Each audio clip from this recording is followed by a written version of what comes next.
الحمد للہ وحدہ والصلاة والسلام علی من لا نبی بعدہ اعوذ باللہ من الشیطان الرجیم بسم اللہ الرحمن الرحیم۔ بیان انسٹیٹیوٹ میں آپ سب کو خوش آمدید۔ لغت القرآن کے درس نمبر 40 کے ساتھ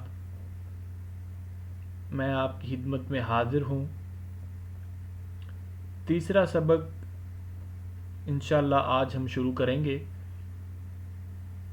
پچھلے سبق میں ہم نے اسم سے متعلق 4 پہلوؤں کا جائزہ لیا تھا کہ جب تک اسم کے متعلق ہمیں 4 چیزوں کا یا 4 پہلوؤں کا علم نہ ہوگا تو تب تک ہم اسم کو نہ تو جملے میں استعمال کر سکیں گے اور نہ ہی کسی مرکب میں استعمال کر سکیں گے۔ وہ ان 4 چیزوں میں سے سب سے پہلی چیز تھی اسم بلحاظ جنس، یعنی اسم کی جنس کیا ہے، کیا وہ مذکر ہے یا مؤنث ہے۔ جملے میں استعمال کرنے سے پہلے ہمیں اس چیز کو نوٹ کرنا ہوگا،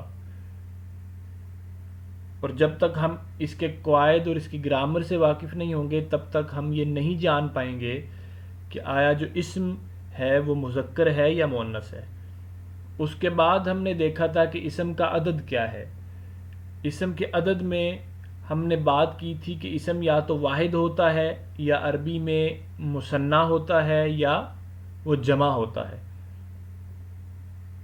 اسی طرح ہم نے بات کی تھی اسم کی وسعت کی کہ اسم جو ہے وہ معرفہ ہے، کوئی خاص چیز، شخص یا جگہ کا نام ہے، یا وہ اسم نکرہ ہے، یعنی کسی عام شخص یا عام جگہ یا عام چیز کا نام ہے۔ اور بالکل آخر میں ہم نے یہ بات یہاں پہ پڑھی تھی کہ اسم کی حالت کیا ہوتی ہے۔ اسم بلحاظ حالت ہمیں اس کا بھی علم ہونا چاہیے کہ اسم کی حالت کیا ہے۔ تو ہم نے اس میں دیکھا تھا کہ یا وہ حالت رفع میں ہوتا ہے، یا وہ حالت نصب میں ہوتا ہے، یا وہ حالت جر میں ہوتا ہے۔ عربی زبان میں اسم کی حالت کو اعراب کہا جاتا ہے۔ الدرس الثالث سے ہم انشاءاللہ تعالی ان 4 پہلو میں سے ہر ایک پہلو کے قواعد اور گرامر شروع کریں گے۔ الدرس الثالث میں سب سے پہلے ہم اسم کی جنس پہ بات کریں گے۔ اسم اپنی جنس کے لحاظ سے 2 طرح کا ہوتا ہے، مذکر اور مؤنث۔ عربی زبان میں استعمال ہونے والا ہر اسم اس وقت تک مذکر سمجھا جائے گا جب تک اس کا مؤنث ہونا ثابت نہ ہو جائے۔ عربی زبان میں مذکر کی پہچان کے لیے تو کوئی خاص نشانی نہیں، البتہ مؤنث اسماء کی پہچان کی کچھ خاص نشانیاں اور علامتیں موجود ہیں۔ لہٰذا اسم کی استعمال میں، یعنی جب آپ کسی جملے میں اسم کو یا مرکب میں استعمال کریں گے مفرد اسم کو، جنس کو متعین کرنے کے لیے ان نشانیوں اور علامتوں کا لحاظ رکھا جانا ضروری ہوتا ہے۔ اگر کسی اسم میں مؤنث کی ہونے کی نشانی یا علامت نہ پائی جائے تو اسے مذکر ہی سمجھا جائے گا۔ تو اس 2 لائنوں میں یہ چیز بتائی گئی ہے کہ اسم جو ہے بلحاظ اگر ہم مذکر بات کریں تو مذکر کی کوئی خاص نشانی عربی گرامر میں نہیں ہے، ہاں لیکن مؤنث کی کچھ نشانیاں ہیں جس سے ہم مؤنث کو نامینیٹ کرتے ہیں، ٹھیک ہے، اور اس کے علاوہ باقی جتنے بھی اسماء ہوتے ہیں ہم انہیں مذکر کی کیٹیگری میں رکھتے ہیں۔ اب وہ مؤنث کی علامتیں یا نشانیاں کیا ہیں یا اس کی پہچان کا طریقہ کیا ہے وہ اب ہم دیکھتے ہیں۔ اسم کے مؤنث ہونے کی پہچان: ایسا اسم جس کے بالمقابل کوئی مذکر موجود ہو، یعنی جس میں جوڑے کا تصور موجود ہو، جیسے امرأۃ عورت، کا مذکر رجل مرد، امن، ماں کا مذکر ابن، باپ وغیرہ، تو وہ اسم مؤنث ہوگا. ایسے مؤنث کو حقیقی مؤنث کہتے ہیں. سب سے پہلی کیا چیز ہے جی؟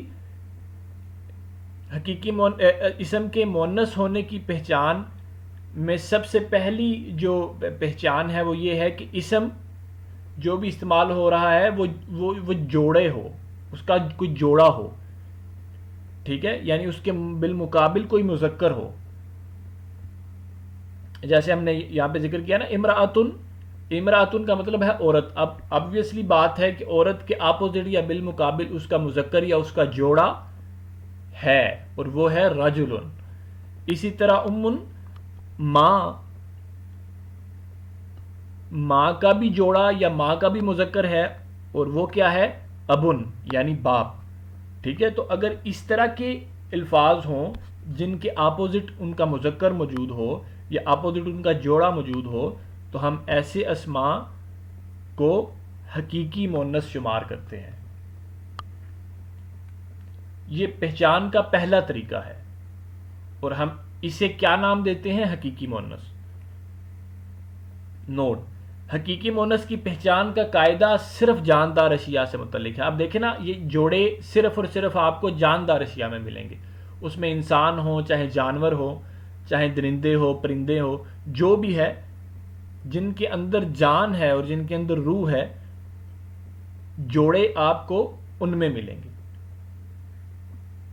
تو یہ جو حقیقی مؤنث کا ہم نے قاعدہ پڑھا ہے کہ جس کے اپوزٹ کوئی مذکر ہو، تو یہ کہاں پہ اپلائی ہوگا؟ صرف اور صرف جاندار اشیاء پہ. وہ اسم جس کے بالمقابل مذکر موجود نہ ہو غیر حقیقی مؤنث کہلاتا ہے. یہ تقسیم بے جان اشیاء کے لیے وضع کی گئی ہے. اب دیکھیں بالکل اس کی اپوزٹ، وہ جاندار اشیاء کے لیے تھی ایک تقسیم اور اس کا قاعدے، اور اب جو ہے وہ بے جان اشیاء کے لیے ہے، اور اسے ہم کہیں گے غیر حقیقی مؤنث. یعنی ایسا مؤنث جو جوڑے میں نہ ہو، جس کے بالمقابل مذکر موجود نہ ہو. ٹھیک ہے، اب یہ بات ہے جو جاندار اشیاء ہیں ان میں تو جوڑے آپ کو ملیں گے، جو بے جان اشیاء ہیں ان کے جوڑے نہیں ہوتے. تو اسی لیے کہا گیا کہ یہ تقسیم بے جان اشیاء کے لیے وضع کی گئی ہے، کیونکہ ایسے اسم کو اچھا اب یہ کیوں تقسیم، ہمیں کیوں یہاں پہ بے جان اشیاء میں بھی مذکر اور مؤنث کا فرق رکھنا پڑتا ہے؟ اب یہ اس کی بات ہو رہی ہے کہ کیونکہ ایسے اسم کو مذکر یا مؤنث ظاہر کرنا جملے میں استعمال کرنے کے لیے ناگزیر ہے. جس طرح ہم جملے میں کسی اسم کو جب استعمال کریں گے تو ہم نے پہلے ہی یہ بات کی تھی کہ چاروں پہلوؤں کا علم ہونا چاہیے. اب وہ اسم جو ہے وہ چاہے کوئی جاندار شے ہے یا وہ بے جان ہے، جب بھی آپ کسی جملے میں استعمال کریں گے تو اس کا مذکر ظاہر کرنا لازمی ہے. اب وہ ظاہر کرنا کیوں لازمی ہے آگے ایگزامپل میں بتاؤں گا. نوٹ: جاندار اشیاء کے اسماء کے علاوہ جتنے بھی مؤنث اسماء ہیں وہ تمام غیر حقیقی ہیں.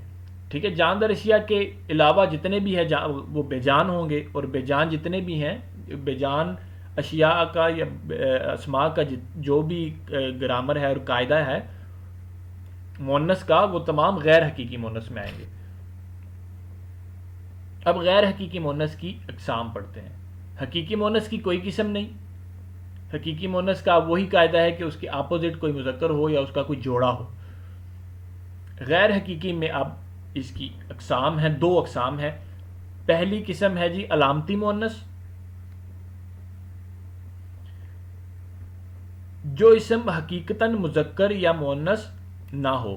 حقیقتاً مذکر یا مؤنث کا ہونے کا کیا مطلب ہے؟ یعنی وہ اس کا جوڑا نہ ہو، وہ جاندار نہ ہو.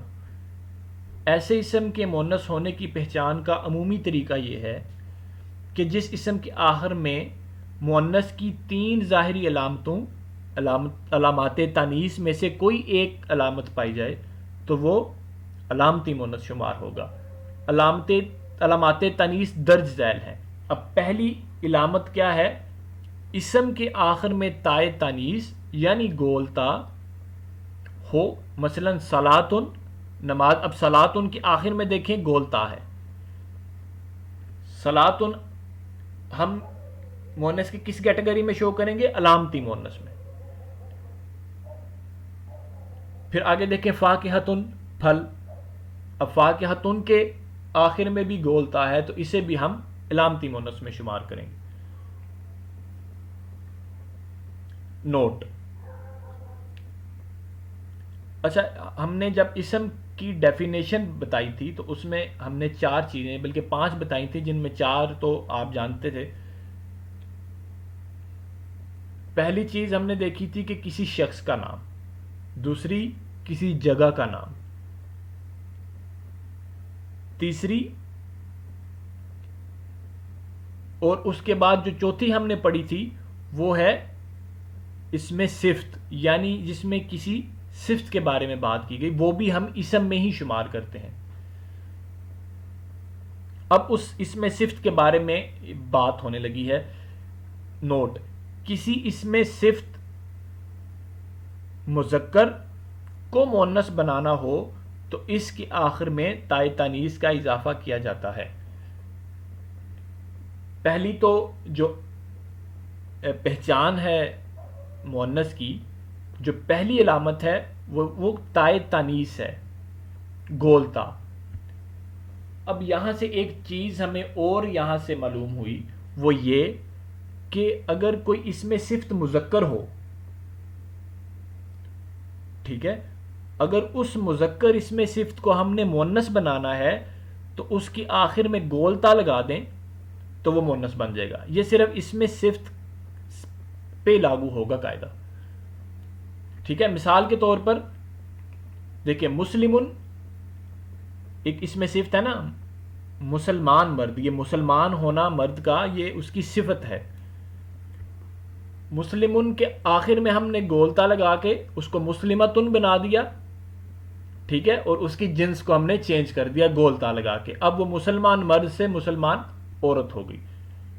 اسی طرح صالحن نیک مرد، ٹھیک ہے. اب نیک ہونا مرد کی صفت ہے. اب صالحن سے ہم نے نیک عورت اگر بنانی ہے تو صالحن کے آخر میں اگر ہم گولتا لگا دیں گے تو وہ نیک عورت بن جائے گی. اب دوسری پہچان یا دوسری علامت دیکھیں. پہلی علامت گولتا ہے. دوسری علامت اسم کے آخر میں الف مکسورہ. اب الف مکسورہ کی نشانی کیا ہے کہ لفظ کے اسم کے آخر میں الف اور حمزہ ہوگا. الف سے کیا مراد ہے؟ یعنی اس پہ کوئی حرکت نہیں ہوگی. اسم کے آخر میں الف اور حمزہ ہوگا، اور الف سے پہلے والا جو حرف ہوگا، کوئی بھی حرف ہو، اس کے اوپر اگر زبر ہوگی تو وہ الف مکسورہ ہوگا. مثلا ہمراؤ. ہمراؤ دیکھیں، اب الف اور حمزہ ہیں، اور حمزہ سے جو پہلے والا حرف ہے را، اس کے اوپر زبر ہے. تو مین یہ ہماری جو اسم ہے وہ الف مکسورہ میں شمار ہوگا. کیوں؟ کیونکہ اس کے آخر میں الف مکسورہ کی نشانی پائی جاتی ہے. ہمراؤ، خمراؤ سرخ رنگ، صفراؤ پیلا رنگ. صفراؤ میں بھی اگر آپ دیکھیں تو آخر میں صفراؤ کے الف اور حمزہ ہے، اور الف سے پہلے والا جو حرف ہے را، اس کے اوپر زبر ہے. تو یہ الف مکسورہ کی نشانی ہے. اگر یہ نشانی کسی میں اسم میں پائی جائے، کسی اسم کے آخر میں، تو وہ بھی ہم مؤنث شمار کریں گے. تیسری نشانی اسم کے آخر میں الف ممدودہ. اب الف ممدودہ کی کیا نشانی ہے کہ آخر میں یا ہو، اور یا سے پہلے والا جو حرف ہے اس کے اوپر کھڑا زبر ہو. جیسے عظما. اب دیکھیں عظما کے آخر میں یا ہے، اور یا سے پہلے والا جو حرف میم ہے اس کے اوپر کھڑا زبر ہے. اب عظما کا مطلب کیا ہوگا؟ سب سے زیادہ عظمت والی. کبرا. اب کبرا کے اینڈ میں بھی دیکھیں یا اور کھڑی زبر ہے اس سے پہلے والے حرف پہ، تو اس کا مطلب ہوگا سب سے بڑی. اب دوسری قسم غیر حقیقی مؤنث کی. پہلی قسم تھی علامتی مؤنث اور دوسری سمائی مؤنث. وہ اسم جس میں نہ تو جوڑے کا تصور ہو. جوڑے کا تصور کس میں تھا؟ حقیقی مونس میں. وہ اسم جس میں نہ تو جوڑے کا تصور ہو اور نہ ہی مونس کی کوئی ظاہری علامت ہو. ظاہری علامت کس میں تھی؟ ظاہری علامت ہمارے پاس تھی علامتی مونس میں. بلکہ اہل زبان یعنی عرب کو اسے مونس استعمال کرتے ہوئے سنا گیا ہو. اب سنا سما سے ہے سننا، تو اسی وجہ سے ہم اس مونس کو سمائی مونس کہتے ہیں، یعنی سنا ہوا مونس. سنا ہوا کس سے سنا ہوا؟ اہل زبان سے سنا ہوا مونس. ٹھیک ہے، اہل زبان کس لفظ کو مذکر بولتے ہیں اور کس لفظ کو مونس بولتے ہیں، یہ ہم اہل زبان سے سن کر اس کا اندازہ کرتے ہیں. ٹھیک ہے، تو ایسا مونس سمائی مونس کہلائے گا. مثال کے طور پر شمسن سورج. حقیقتاً سورج نہ تو مذکر ہے نہ ہی مونس. حقیقتاً وہ جوڑے میں تو نہیں ہے، اس کا نہ کوئی اپوزٹ مذکر ہے نہ کوئی مونس ہے. لیکن اردو اہل زبان، ہم اگر اردو اہل زبان کی بات کریں تاکہ آپ کی بات سمجھ میں آئے، لیکن اردو اہل زبان سے مذکر استعمال کرتے ہوئے سنا گیا ہے. جیسے کہ اب مذکر استعمال کرتے ہوئے کیسے سنا گیا ہے؟ اب ایک جملہ لیتے ہیں نا کوئی بھی، سورج مشرق سے طلوع ہوتا ہے. اب ہوتا ہے کسی مذکر کے لیے استعمال ہوتا ہے، مونس کے لیے کیا ہوگا استعمال؟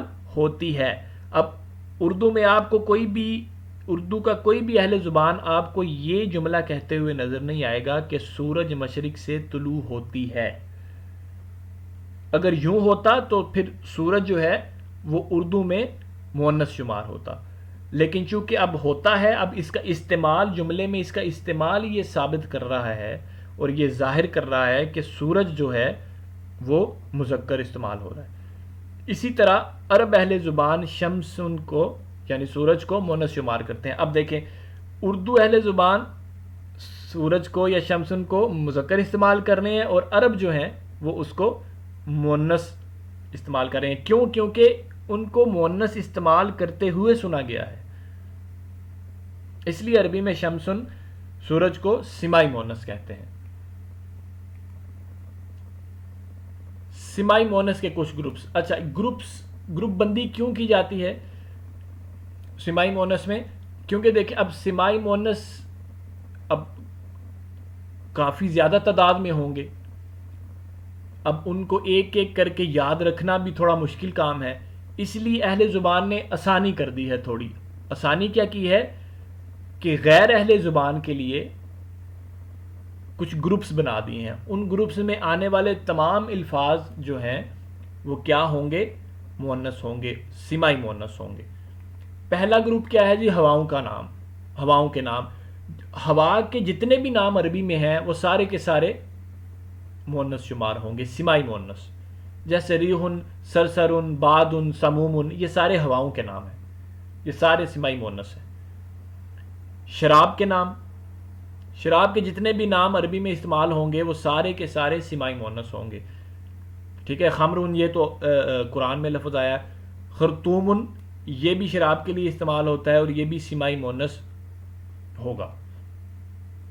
آگ کے نام، آگ کے جتنے بھی نام عربی میں ہوں گے وہ سارے سمائی مونس شمار ہوں گے. جیسے نارن، جہنم، جہیمن، سعیرو، ساکرو.